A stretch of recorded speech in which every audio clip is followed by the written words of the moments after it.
we want to bring back in Kiko Fujita and Rick Newman to discuss these historic things we're witnessing on Capitol Hill. Rick, we're getting tweets from members of Congress, Marco Rubio, saying that this is unacceptable. But where were those kinds of statements when people like Marco Rubio, the senator from Florida, were egging on the protests to reject the votes that had taken place in different states? Yeah, people like Rubio are going to have some splaining to do. And I think an accounting is underway at the moment to determine, okay, who were all the Republicans who supported these baseless conspiracy theories and told lies to the people who are now rioting on Capitol Hill and convinced, obviously, some of them that this election is illegitimate. Trump is probably pleased that he's created all this chaos at the moment, but this is very bad for Trump.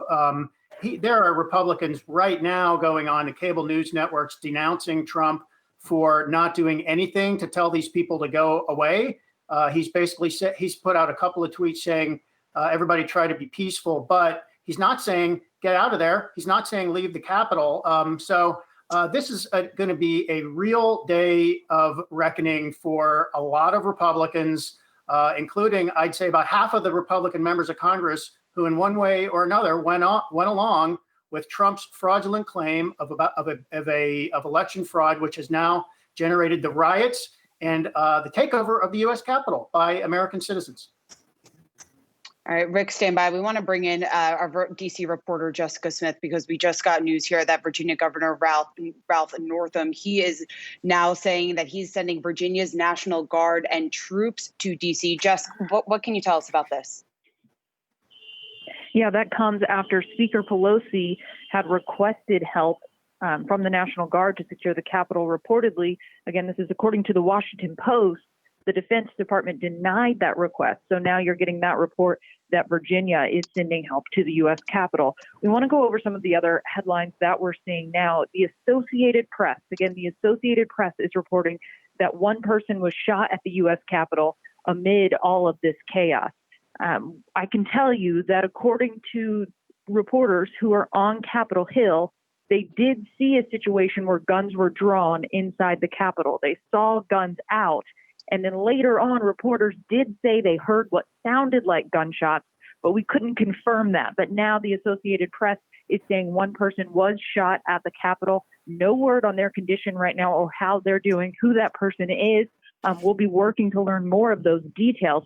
We do know that lawmakers were evacuated from the House and the Senate as they were debating earlier today. They were taken to safe locations. I've been texting with some people on the Hill saying that they are in safe spots. They're not releasing where they are right now, but they are taking shelter. Capitol Police did escort them out.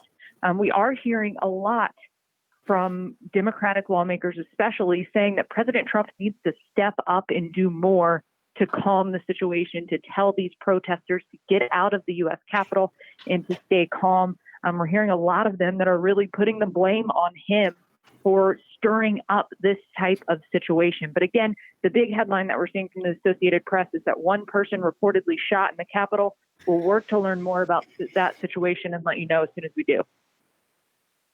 Jessica, very quickly, there was a report that Joe Biden will address the country momentarily, and we do intend to bring that. Are we getting any insight as to what he might say?